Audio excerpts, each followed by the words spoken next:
Just look at this beautiful river. So this is summer. Now, when you want to build a bridge like I do, you've got to let the environment talk to you. So, look, we have two thick trees, about a meter or a yard from the river. If we can cut these trees down and get them to fall across the river, then we are going to be able to just put slats across the two trees and make our bridge. I think we're going to have to clear on that side though.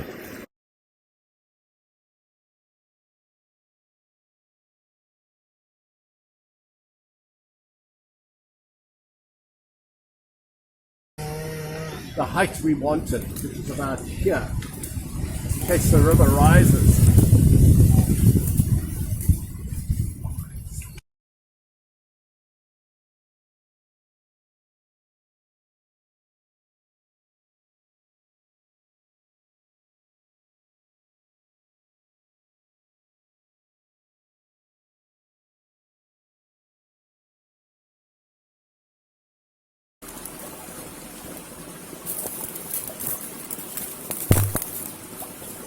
Here is the cunning part of this whole build.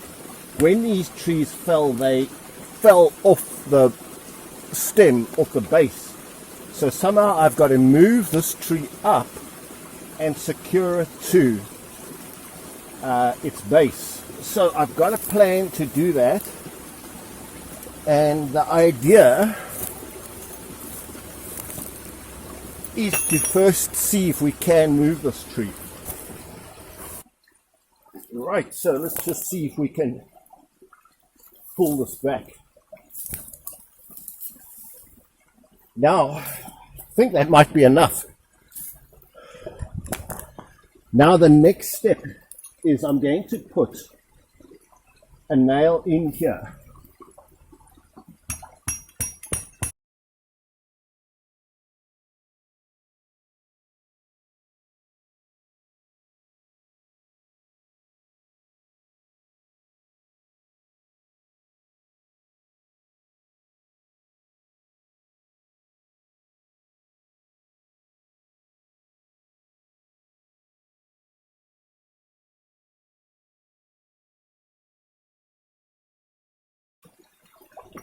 Now here too I have a fairly cunning strategy.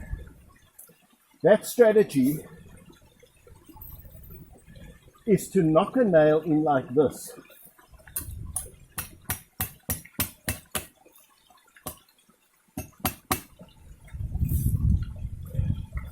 Put this over it.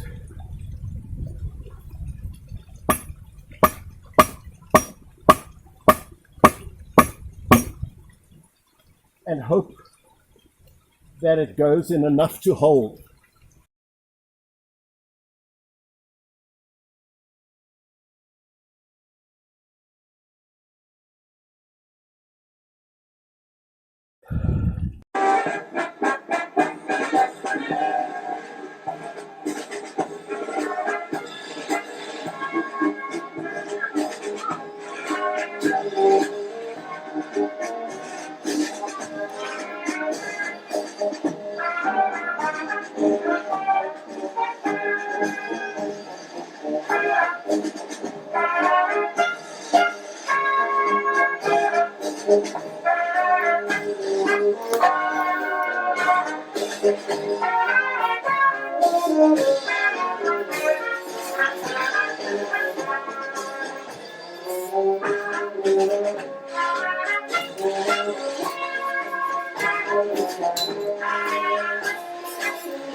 Ready for chicks?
And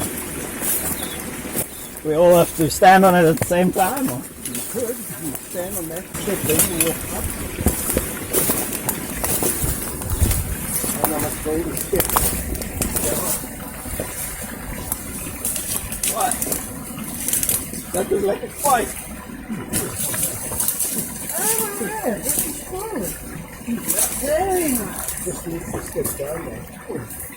Yeah. We celebrated our bridge building by having a fondue in the riverine area right next to the bridge. So that was great too. Take any video, but here are some still photographs of our hacking group enjoying a fondue. We had a lovely mushrooms and onions and brinjals and cheese, which we cooked in oil. That was lovely. And then we had some marshmallows dipped in chocolate. Yum, yum. Wow. Well, it's a lovely morning for a stealth camp. I'm just looking at the stars. I've seen some satellites and I'm busy filming the sunrise.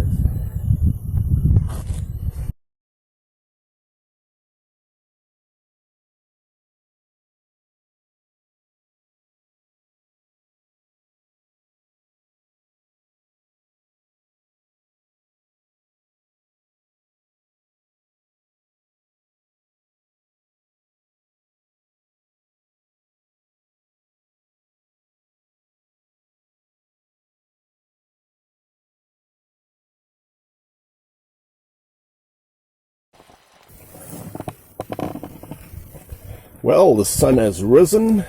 Let me show you what it looks like. Down here is the river, and we built a bridge across this river. You can see the riverine vegetation.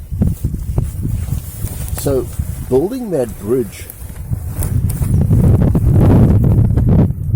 actually opened up. There's the mountains, but the rivers and the riverine trees run along here. So there's the trees and the river.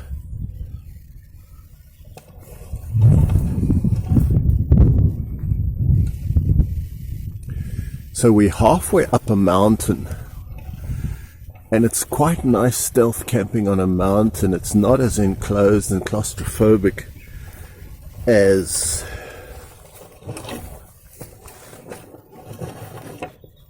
sleeping in a forest. There is actually some sea. That's the sea there. It's actually super beautiful. And then there's a suburb, which you can see the houses over here. And we're hidden behind this pine tree, and here are some more houses. So this is like, as I say, it's opened up some new possibilities by building our little bridge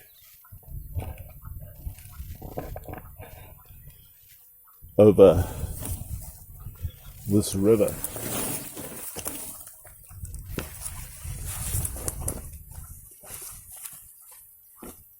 So it's time for some breakfast.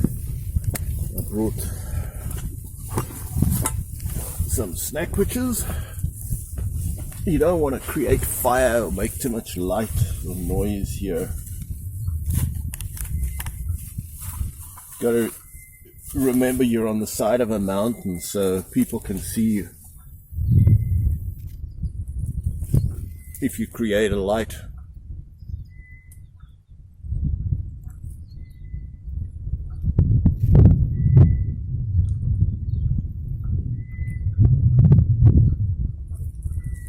but it's a beautiful day. There's not much wind yet. I don't know if the wind will get up later. There's a fantastic view of the sea. The mountains around are so beautiful.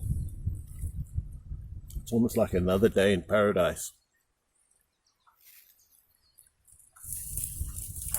I feel that one is in greater moral danger when things are perfect, when you've got your daily bread,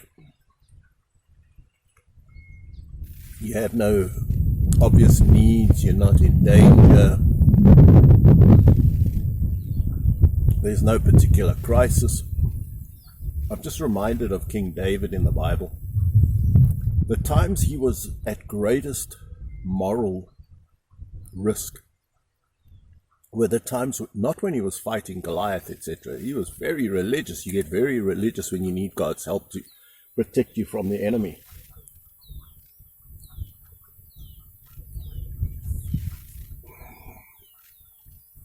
But there was a time of peace when David had been looking after a guy called Nabal's flocks. Now, Nabal hadn't asked him to protect his flocks. And at a certain time of the year when David expected Nabal to pay him in mutton for having looked after his flocks, Nabal just said, "Get lost."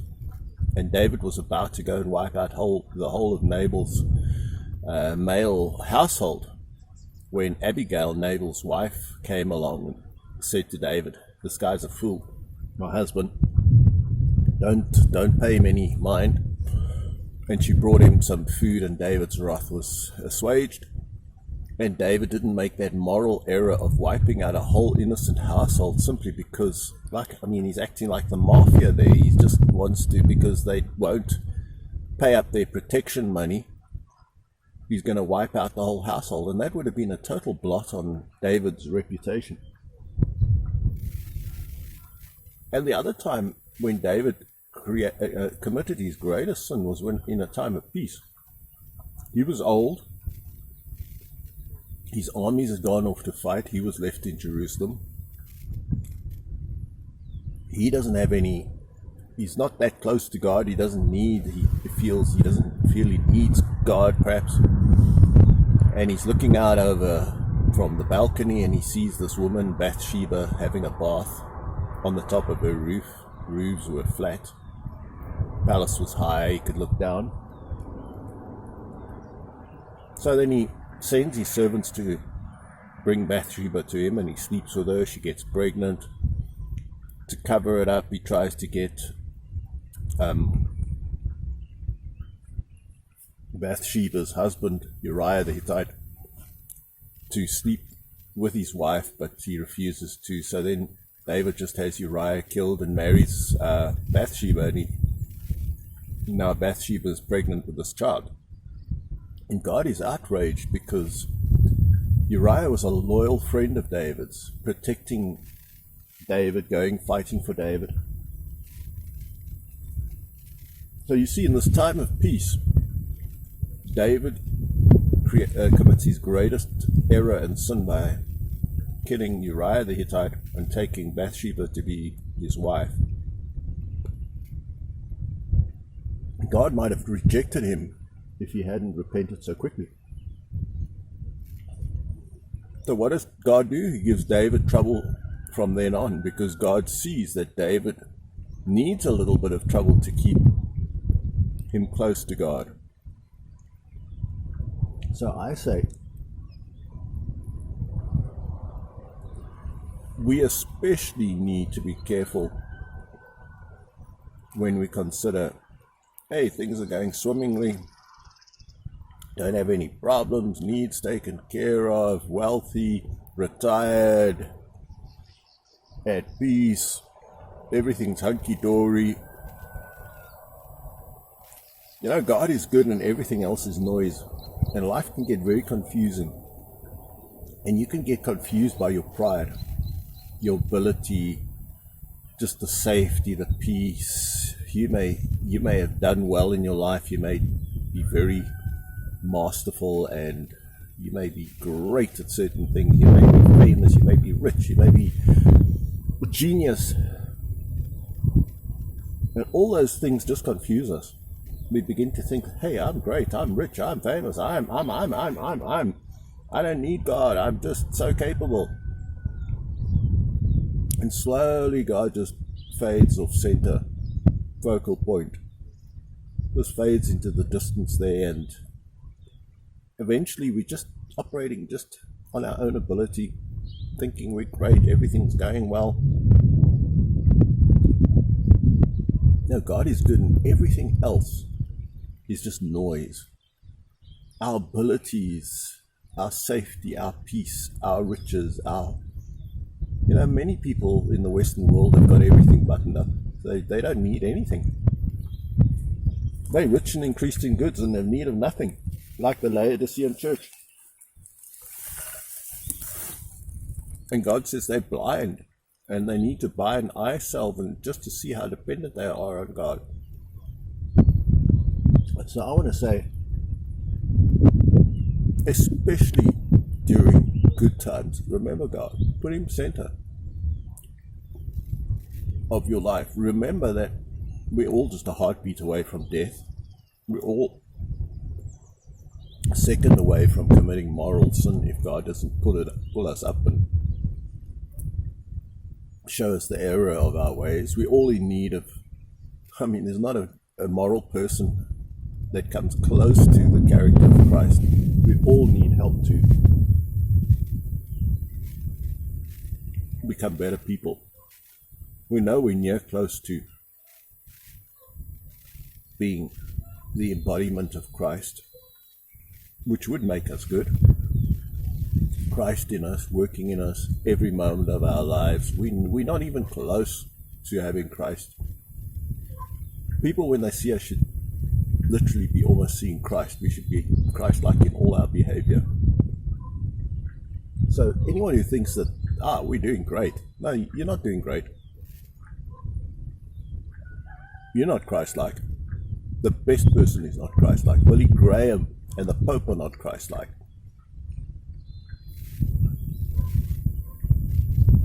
And certainly us average Joes. So we should always have a good reason to be feeling our dependence on God.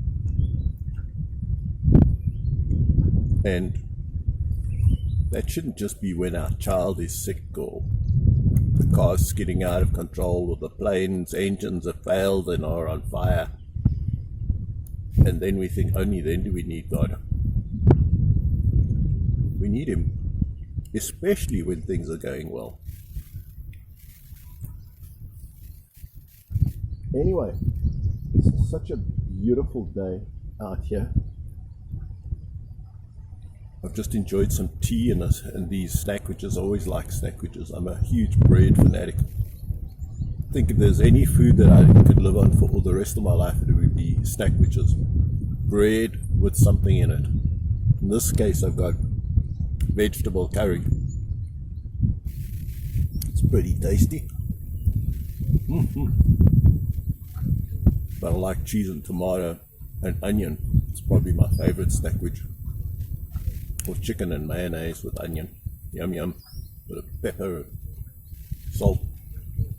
Doesn't take much, to... I could live here on this mountain. I could literally live here. And you know what? For the first week you might be bored. After that, you'd settle into such a routine of enjoying yourself and thinking creative thoughts.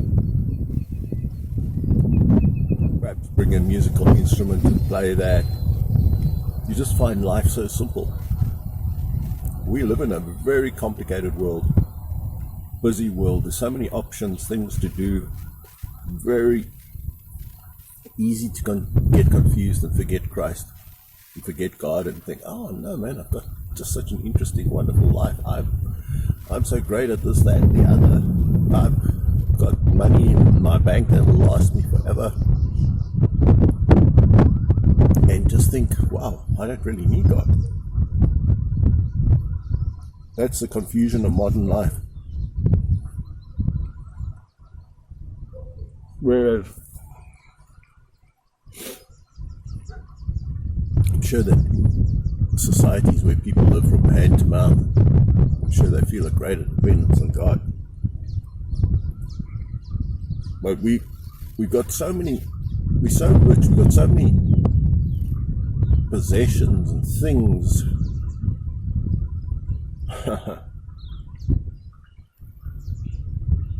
That, as I say, we can get confused. With the sun coming up, I just want to give you one last look.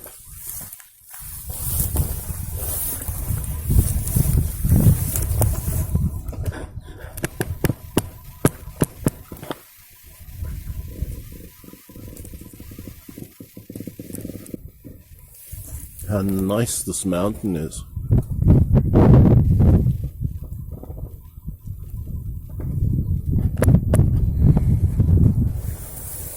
As I say, it's a new experience, stealth camping on a mountain.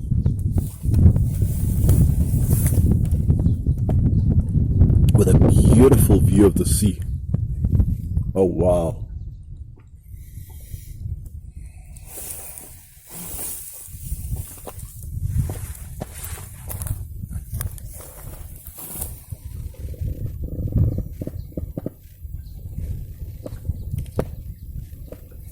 Slightly hidden from the suburb below by this stony pine.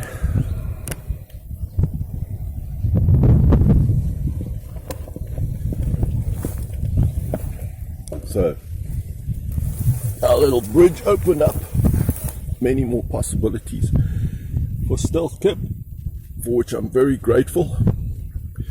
And then our hacking group, we hack alien vegetation. You can see that we try to keep the area clear of vegetation that's alien, mostly Port Jackson from Australia. Building our bridge did open up new biomes or ecosystems or places where we could stealth camp and just picnic and enjoy things. So that's that.